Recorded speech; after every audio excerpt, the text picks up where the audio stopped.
Hello నమస్తే. ఆంధ్రప్రదేశ్ ఎంపీలు 25 మంది ఎంపీలు, అన్ని పొలిటికల్ పార్టీలకు సంబంధించిన ఎంపీలు, రాజ్యసభ ఎంపీలు, పార్లమెంట్ ఎంపీలు ఎవరెవరైతే ఉన్నారో, లోక్సభ ఎంపీలు, రాజ్యసభ ఎంపీలు అందరికి కూడా నా రిక్వెస్ట్ ఏంటంటే, ఈ బిల్లుల్ని దయచేసి మీరు ఆంధ్రప్రదేశ్ తరపున కేంద్ర ప్రభుత్వంలో ఉన్నటువంటి పెట్టే బిల్లులు దయచేసి మీరు అపోజ్ చేయండి పార్లమెంట్లో. ఎందుకు నేను అపోజ్ చేయాలనేది కూడా మీకు ఎక్స్ప్లెయిన్ చేస్తున్నాను ఇప్పుడు.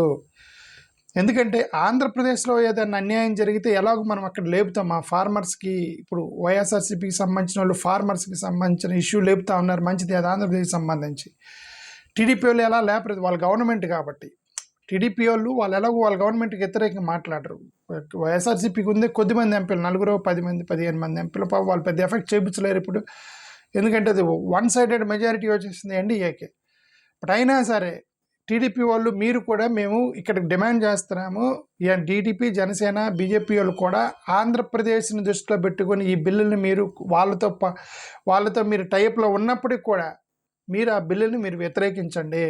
దాంట్లో నెంబర్ 1 న్యూ లేబర్ కోడ్స్ మీరు వ్యతిరేకించండి. ఎందుకంటే ఈ లేబర్ కోడ్స్ వల్ల ఎక్కువగా నష్టపోయేది ఎస్సీ, ఎస్టీ, బీసీ కార్మికులు, ఉద్యోగులు, ప్రైవేటు ఉద్యోగాలు చేసుకునేటువంటి సగానికి సగం మంది, 70-80% మంది ఉద్యోగులు ప్రైవేటు ఉద్యోగులు ఉన్నారు. వాళ్ళందరూ కూడా అన్యాయం అయిపోతారు. ఇప్పుడు మీరు ఈ లేబర్ కోడ్స్కి సంబంధించిన బిల్లుని కనుక మీరు అపోజ్ చేయకపోతే ఇన్ ద పార్లమెంట్లో, దయచేసి ఎస్సీ, ఎస్టీ, బీసీలు, ఉద్యోగులు, కార్మికులు, కర్షకులు, రక్తం చిందించి పనిచేసేటువంటి కార్మికుల వాళ్ళ యొక్క తరపున మేము మాట్లాడుతున్నాను. వాళ్ళకి సంబంధించినటువంటి ఈ బిల్లుని మీరు అపోజ్ చేయండి. ఎందుకు? ఇప్పుడు చూడండి, ఇప్పుడు మాన్యువల్ వర్కర్స్ ఎవరంటే ఎక్కువ మంది ఉంటారు. Manual workers, agricultural labourers, fishermen, వీళ్ళందరూ కూడా ఈ యొక్క వర్కర్స్కి సంబంధించినటువంటి ఈ లేబర్ కోడ్ బిల్లుకి సంబంధించినవి చాలా ప్రాబ్లం అవుతాయి. ఎందుకంటే 14 రోజులు నోటీస్ ఇచ్చి తీసేయచ్చు అన్న. 14 రోజులు నోటీస్ ఇచ్చి తీయవచ్చు, 12 గంటలు పని చేయించుకోవచ్చు షిఫ్ట్ మీద. ఓకే, ఇవన్నీ కూడా లేబరర్స్ని ఎక్స్ప్లాయిట్ చేసి ఉద్యోగం ఇచ్చేటువంటి ఆ యొక్క కంపెనీ ఓనర్లకి ప్రోగా చేసి, అదే క్యాపిటలిస్టిక్ మైండ్ సెట్తో చేసినటువంటి చట్టాలు ఇవి.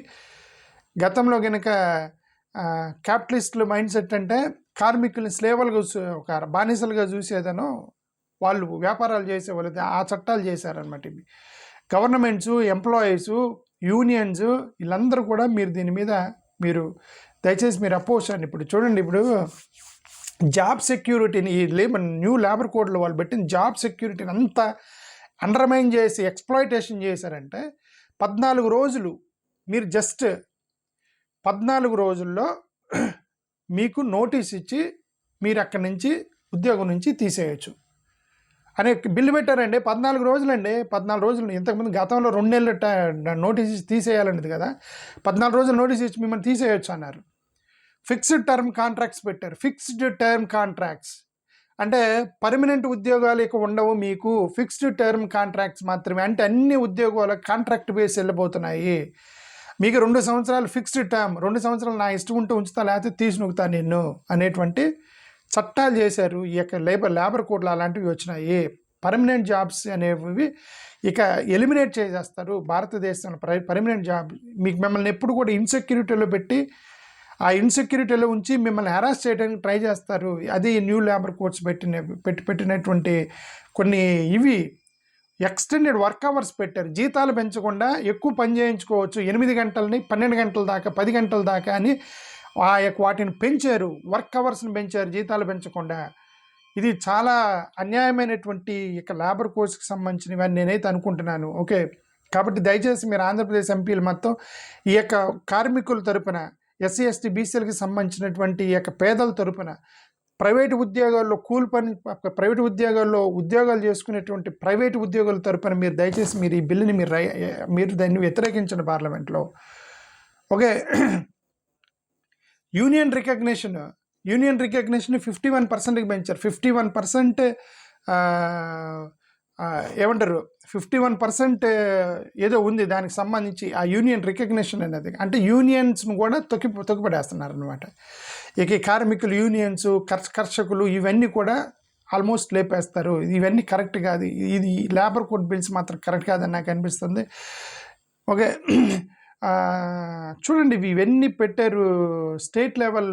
ఇప్పుడు ఇదిగోండి, జాబ్ సెక్యూరిటీ అనేది ఒకటి లేపేశారు, వర్క్ అవర్స్ లేపేశారు, వీక్ యూనియన్స్ని వీక్ చేశారు, కలెక్టివ్ బార్గెనింగ్ అనేది లేపేశారు.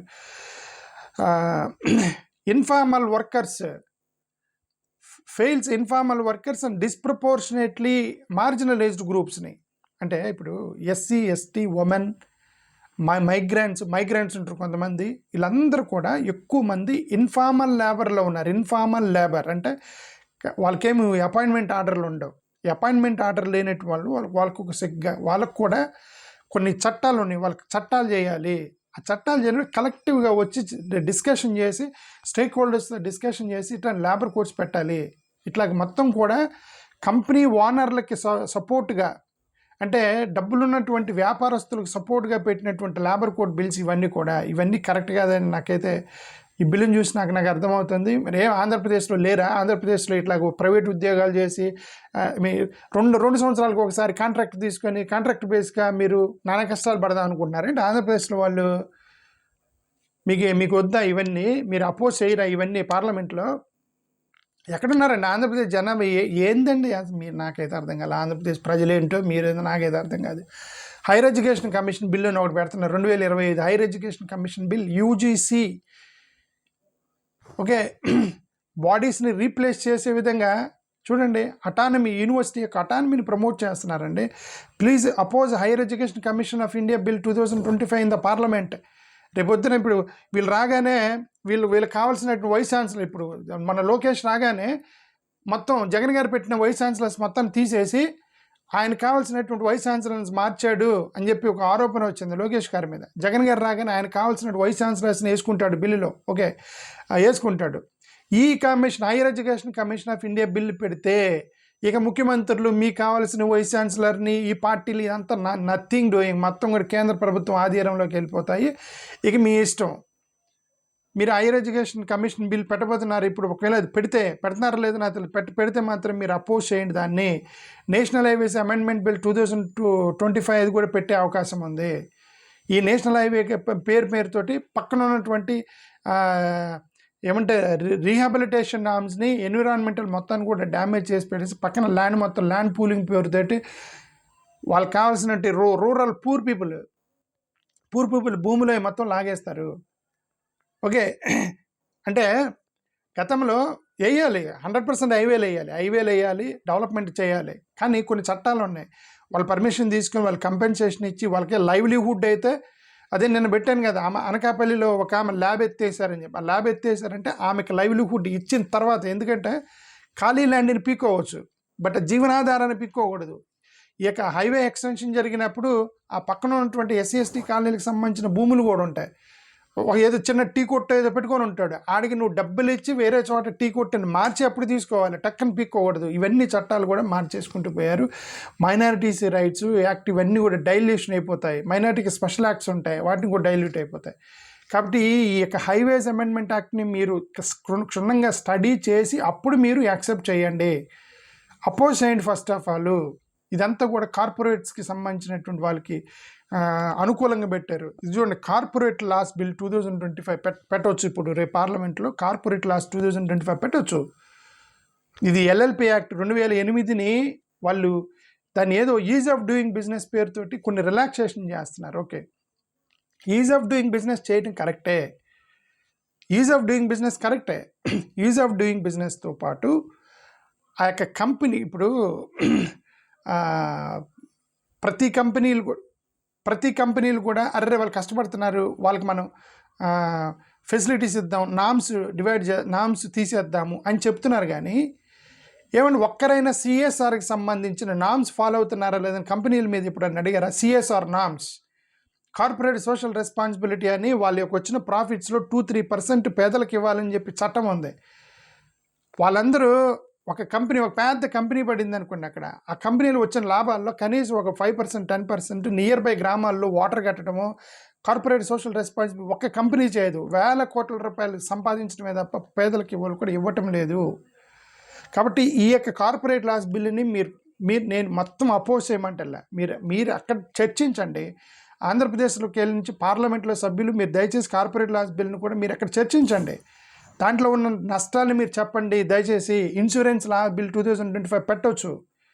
ఫారెన్ డైరెక్ట్ ఇన్వెస్ట్మెంట్ 100%, 74% నుంచి తీసుకెళ్ళవచ్చు అనేటువంటి ఒక నాకైతే అనిపిస్తుంది. Okay, foreign dominance, higher premiums, ఇవన్నీ కూడా లో ఇన్కమ్ గ్రూప్స్ వాళ్ళకి ఎంత కష్టమైతే మీరు ఫారెన్ డామినెన్స్ ఇది ఇన్సూరెన్స్ లాస్ పట్టుకొస్తారు.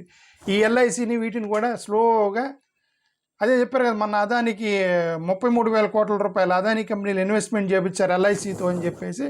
ఇప్పుడు ఇంకా అదానికి కోట్లు ఇచ్చారు కాబట్టి ఏదో అటు తిరిగి చివరికి ఇంకెందుకు ఎల్ఐసి మాకు ఇచ్చేయమని చెప్పి అదాన్ని తీసేసుకుంటాడు. అప్పుడేందుకు ఈ ప్రీమియం అయిపోయింది. ఈ ఇన్సూరెన్స్ ప్రీమియం మీద ఆధారపడే వాళ్ళు కూడా అన్యాయం అయిపోతారు. ఓకే, కాబట్టి అవన్నీ జాగ్రత్తగా స్టడీ చేయండి. ఇంకొకటి, జన్విసాస్ అమెండ్మెంట్ బిల్ 2025 అదొక పెట్టే అవకాశం ఉంది. ఇదేంటి జన్విశ్వాస్ అమెండ్మెంట్ ఆఫ్ ప్రొవిజన్స్ బిల్ 2025 దేనికి సంబంధించింది? ఈజ్ లివింగ్ అని చెప్పి మైనర్ అఫెన్సెస్, చిన్న అఫెన్సెస్ కూడా ఒక 17 యాక్ట్ల వరకు ఇది దెబ్బ కొట్టొచ్చని నాకైతే అనిపిస్తుంది. అదేంటంటే corporate violations, environmental lapses, corporate violences, ఇట్లాంటి పేరుతోటి ఇప్పుడు చిన్న కంపెనీలు చాలామంది పెడతారు. వాళ్ళ దగ్గరికి వచ్చేది ఎందుకంటే నువ్వు ఆ నామ్స్ లేవు, ఈ నామ్స్ లేవు, సరిగా పొల్యూషన్ సరిగ్గా క్లియర్ చేయట్లేదు అని చెప్పి కంపెనీలు మొత్తం మూసేస్తారు.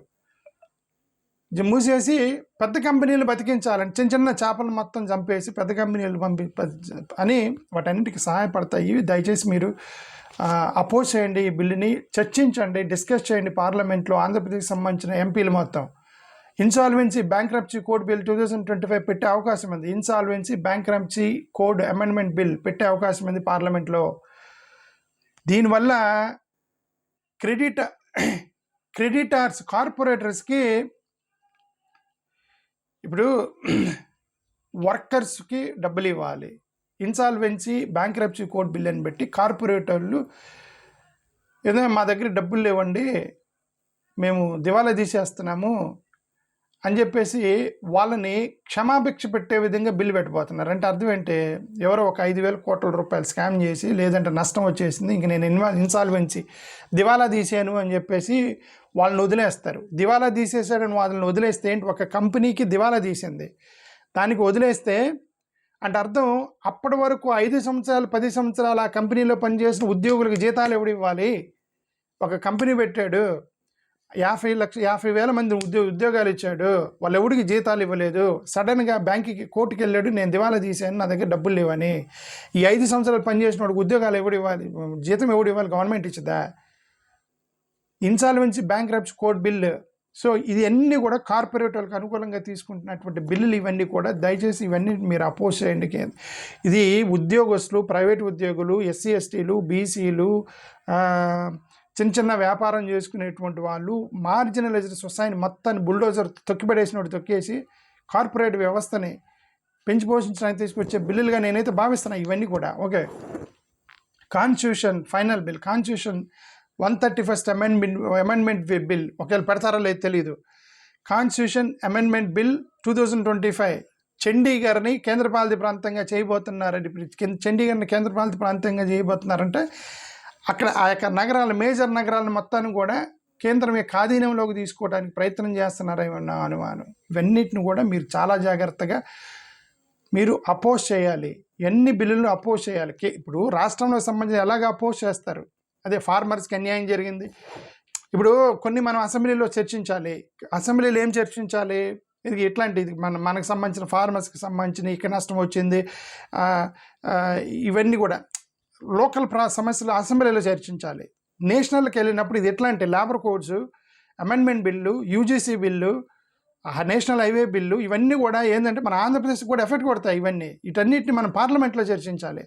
పార్లమెంట్లో మనం కొట్లాడాలి. అక్కడ దయచేసి ఆంధ్రప్రదేశ్లో ఉన్న ఎంపీలు మొత్తానికి నేను రిక్వెస్ట్ చేస్తున్నాను, please stop all these bills and oppose all these bills. Thank you, నమస్కారం.